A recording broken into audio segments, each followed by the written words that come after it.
พระเดชพระคุณหลวงพ่อจำเนียนศิลเศรษโธเป็นพระผู้ใหญ่จากภาคใต้ของประเทศไทยที่มีชื่อเสียงเป็นที่รู้จักทั้งในประเทศไทยและหลายประเทศทั่วโลก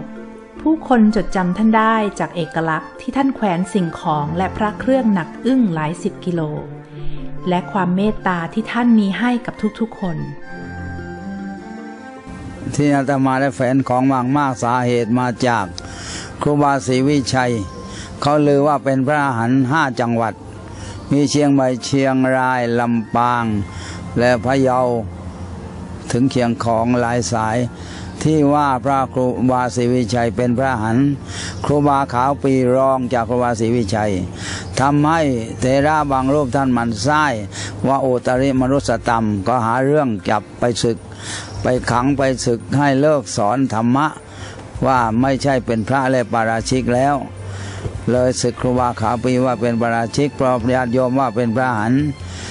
อาตมาได้ความรู้จากหลวงพ่อบุตรดาสาเหตุอย่างไร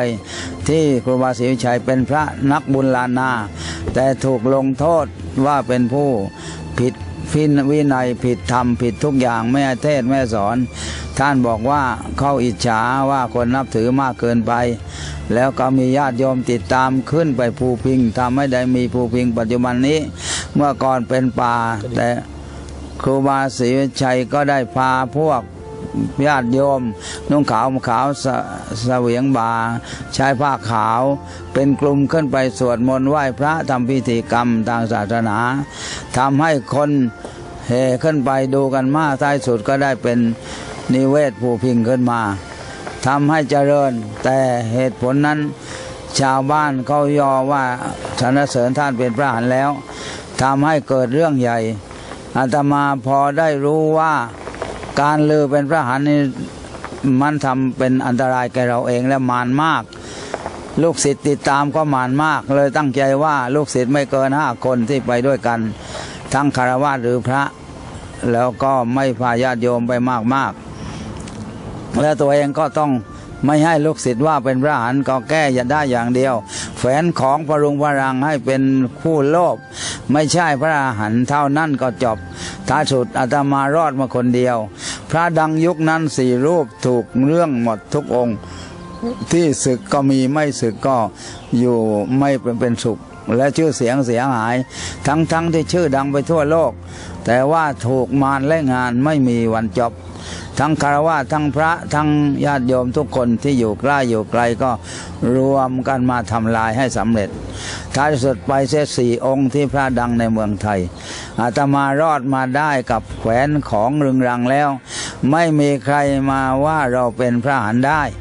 พระอรหันต์อะไรยังแขวนเครื่องรางของขลังยังโชว์ของสวยยังหลงวัตถุเท่านั้นรอดมาได้ถึงปัจจุบันนี้โยมหลวงพ่อมีปฏิปทาที่จะช่วยเหลือคนให้พ้นจากความทุกข์ท่านจะเมตตาให้และช่วยญาติโยมตามที่ท่านสามารถทำได้และตามความเหมาะสมท่านมอบรอยยิ้มให้ความอบอุ่นเป็นกันเองแจกพระเครื่องให้พรสวดมงคล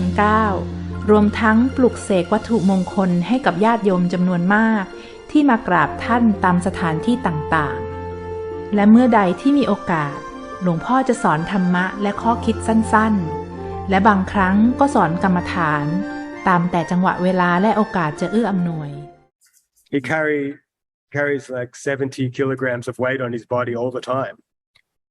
23 hours a day unyielding he almost never stops like I've been with him 7 days where he doesn't sleep he only serves people he doesn't even sit down to meditate he only is there for everybody else 24 hours a day 7 days and then when I'm looking after him he's like okay I'm going to lie down have a sleep 5 minutes in someone's at the door boom he's up he's looking after them just the selflessness and that I mean you've done exercise 70 kilograms of weight on one shoulder for 1 hour you'd be in trouble right let alone for many years and just that detachment from sensation from Vedana right is real it's easy to say oh, I'm beyond suffering but he shows that he's beyond suffering all the time and so I'd help him get dressed or something when I'm looking after him and put the stuff on and you look and his legs are black and blue, and because he has like rocks that are hitting him on the inside of the rock legs and all kinds of magical devices and stuff, and just the development of his body and just the incredible tolerance, you know. If nothing else, that is a transcendence of sensation. Yeah. So this kind of thing, plus many other things that I've seen from him, convinced me. You know, he has this a presence where if you're in his space, you're kind of in bliss, you bliss out.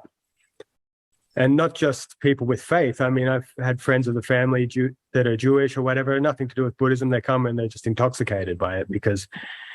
his spirit and his prana just radiate, and it's quite amazing. I've also seen many other feats, but you know, it's not about that. Just the radiating of bliss and the living for everybody else except for himself is something I haven't seen anywhere else. So I was convinced. But he chose me, really. That's what happened. Yeah. Yeah, incredible. Do you know anything about his life and his training and how? Sure. Yeah. What can you share information about that and how it was? He came into the condition that you found him to be in. His father was a very cultivated person, and the southern tradition, Khao, it's called. It's like the magical tradition in southern Thailand. It's Buddhist, but sort of mixed with, I guess, old Hindu traditions. An ex-monk and then disrobed, and, you know, they sort of live this life of a yogi, but they're married. And anyway, his wife died, Luang Por's mum died, and he lost the plot. And then the grandfather started looking after Luang Por when he was 5 or something like that. When he was 5, he already entered jhana for like 30 hours at a time or something like that. And by the age of 10, he was cultivating such strong metta,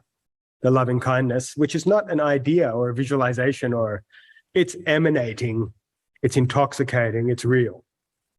And the training was, in southern Thailand, they'd go out into the sea and put burley, do you know what burley is? Like blood and guts, fish guts and stuff in the water, and make the sharks frenzy. And he'd get in the water and practice the metta mantra and radiate and have to stay in the water to deflect the aggression of the sharks. When he was 8 or something, his job was catching crocodiles, and he'd use a kata mantra to magnetize them and make them go dopey and grab the crocodiles and sell them. So he had to look after his family when he was young, and he was well trained in the arts at a very young age. It goes on and on. His life's crazy. For 9 years, he didn't lie down. Even now, to this day, he sneaks in little sleeps. So when I'm with him, I kind of attend to him. You know, I sit next to him and help do the blessings. And so I'm there all the time. And it's all very religious and formal, you know, like people come in, he does the chant and it goes for 40 minutes or whatever. So he's chanting, and we're all like, oh, yeah, this again. And within about 10 minutes, he falls asleep because he hasn't slept, because he never sleeps.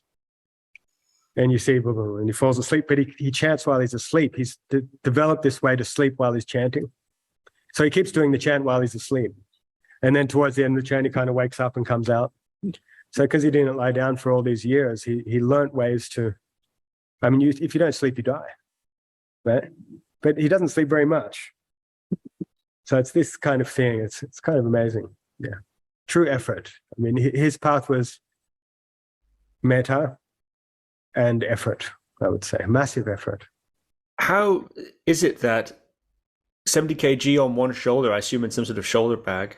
It's the monastic robe, but underneath it, it's kind of all strapped on, but because you expose the other arm, you know, so it's like around the shoulder and around his waist like that. Oh, I see. Yeah. How is his body not hopelessly crippled, and how is his mind not completely psychotic after not sleeping? It's not just a case of living or dying. It seems medically has been observed, of course. In a sleep deprivation situation, people begin to hallucinate and become psychotic quite reliably. And with that sort of that amount of unbalanced weight on the body, one can only imagine the impact it would have on a body. I mean, he's iron hard. He's got a body. But I mean, normal external training can't get you there, can it? But, Right. no, I mean, an Arhat is not a normal man. Not one that with some little experience. So I'm an Arhat because I had an experience. No. Somebody that I can say from my observation is beyond mind and body 24/7. They never are in mind and body. They're beyond mind and body 24/7, which is my definition of an Arhat. Luang Por calls it Lokutara. It's beyond the world being mind and body. So, I mean, how? I don't know. I've done 7 days without sleeping. People say you can only do 3. It's not true. It's not true.